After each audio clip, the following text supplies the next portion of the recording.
What's up everyone, welcome to today's video. If you're new here, my name is Ross Campbell from bulletproofguitarplayer.com. Welcome to my YouTube channel. In today's video, I'm going to give you guys a quick tip for improving the sound of your chordal and rhythm playing in general.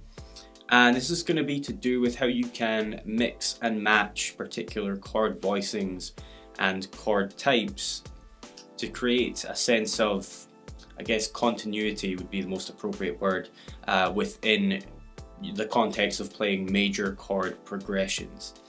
Now, this lesson idea came to me after I was watching a video on the PRS Guitars YouTube channel where they had Mark Lettieri doing a little guest lesson, and in this video Mark was playing through a 1-6-4-5 chord progression in the key of D major.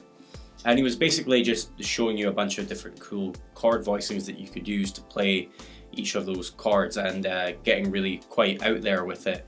And I ended up having a play around with some of the voicings he was demonstrating, and that ultimately led to me writing the little etude that you heard at the start of the video. And that etude has two sections: an A section, which is based on the 1, 6 and 4 chords in D major, so D major to B minor, then going to G major for 2 bars, and then there's also a B section which goes from the 2 chord to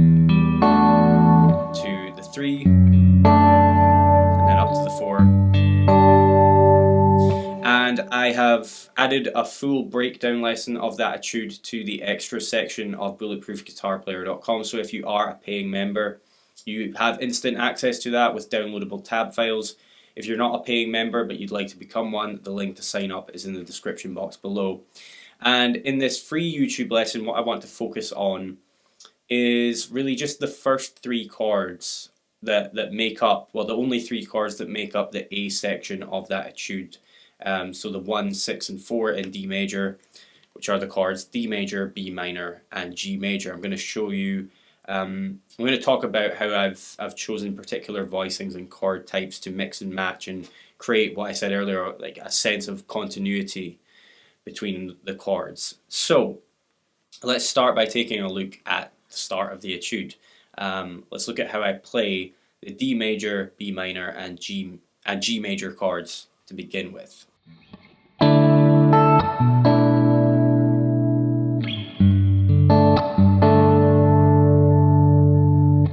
Okay, so as you can see, I'm not playing just basic D major and minor bar chords there. Not that there's anything wrong with playing those chord voicings, I've just chosen to play slightly different chord types to get a more, I guess, emotional sound. And also, I've picked voicings that share certain notes with each other. So if we take a look at this D sus2 chord, and then take a look at this B minor 11 chord, which is what I'm choosing to play for the B minor chord. If I put those chord diagrams beside each other on the screen for you now, take a look at the notes on the D, G and B strings in both of them.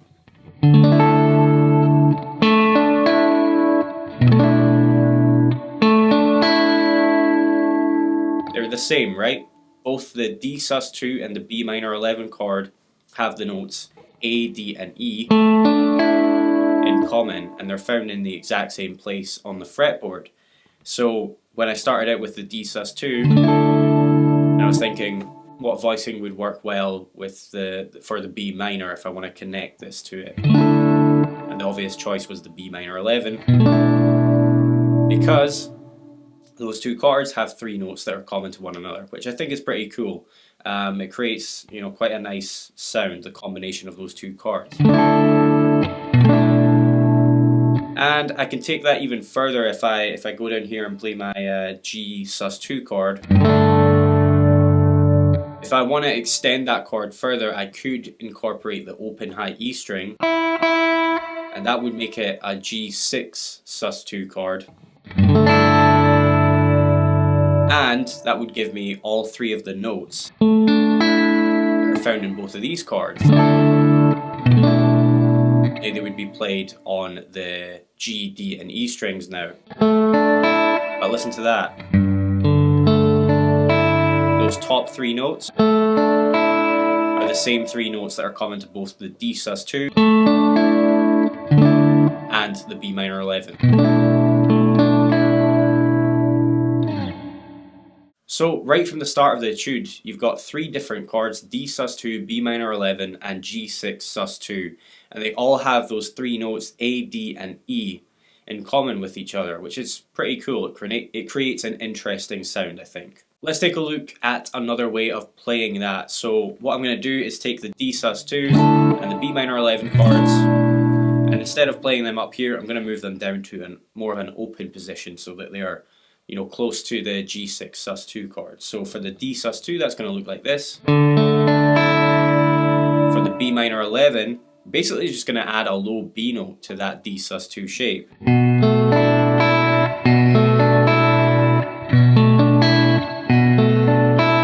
And then of course we've got the G6 sus2 right there.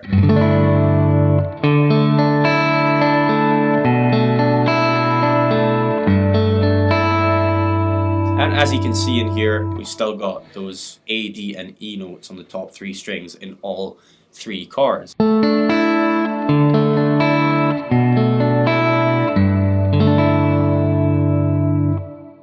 Now for the G major chord, I think this 6 sus2 is maybe the only G chord type and voicing that I use in the etude, but for the D major and B minor chords, I don't just play these two voicings the entire way through. So there's another point in the progression in the etude where I play this.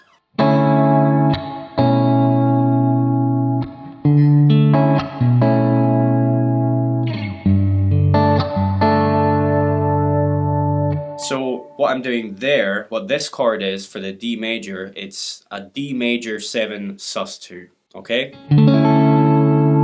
So you can think of that as a D sus2 chord with a major 7th, or a major 7th chord without the major 3rd, and just replacing it with the 2. So a normal major 7th chord, probably familiar with that shape. To make it a major 7 sus2, you just remove your pinky so you're barring this fret, and thus getting the 2. Okay, so that's the major 7 sus2 for the D chord. And then I chose to pair that with a very, I deliberately chose to pair that with this B minor 11 voicing.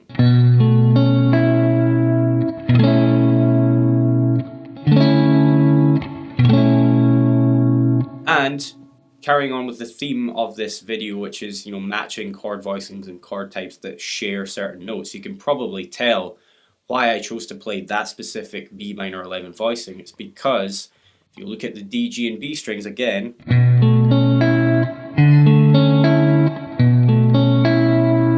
both of those chords have the same three notes on those strings: A, C sharp and E. Essentially both of those chords, the D major 7 sus2 and the B minor 11, share an A major triad.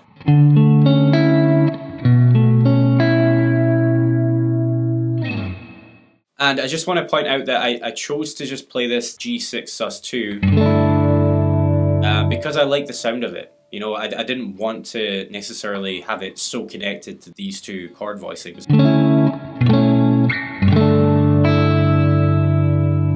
Plus it's got that high E in there, which both of these chords have. So if, you know, it feels, you know, close enough to these two voicings. So I'm happy with that voicing the way it is.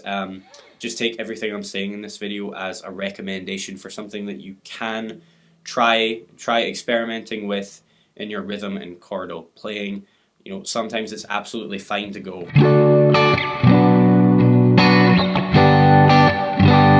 You don't have to try and connect every chord in the way that I'm demonstrating in this video. It's just a recommendation for something that you can try. Now, just to give you one more example of connecting chords in this way before I leave, I'm going to take a 1-3-2 progression in D major, just 3 chords. So we'll start out with the 1 chord, which is D major. Then the 3 chord would be F sharp minor. and the 2 chord would be E minor. So let's say I want to play my D major chord up here with this sort of like Hendrix voicing where I'm fretting the root note with my thumb. Okay, so if I'm there and I'm thinking my next chord is F sharp minor, what voicing would work well? What voicing would pair well with this D major chord? Well, probably this would be a good option, right? Because on the G and B strings, within that F sharp minor, we've got 2 of the notes that are found within the D major chord.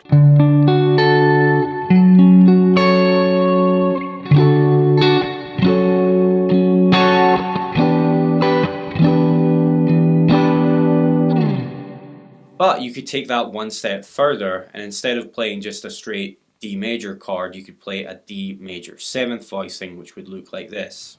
And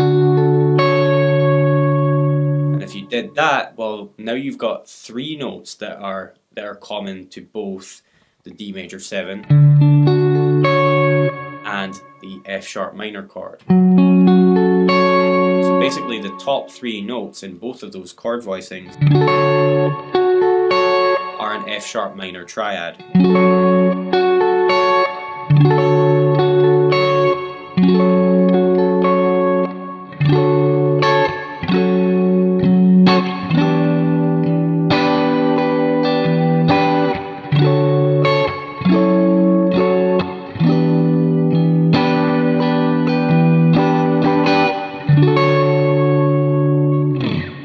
So that's my tip for connecting chords in major chord progressions within your rhythm playing.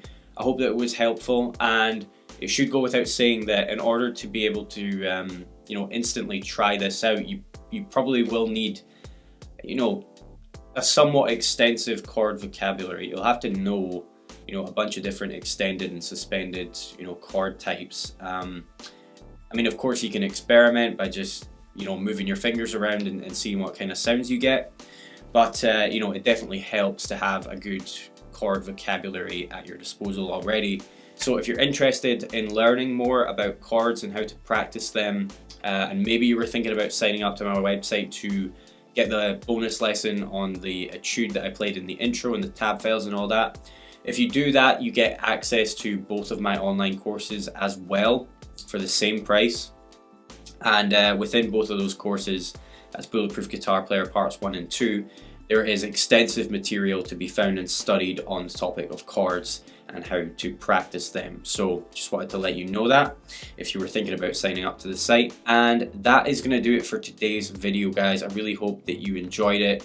Hope that it was helpful, and if it was, please give it a thumbs up and click the subscribe button for more, because I noticed that a lot of people that have been watching my videos recently aren't actually subscribed to my channel. So if you could click that button, that would help me out. Thank you again for watching the video, and I will see you in the next one.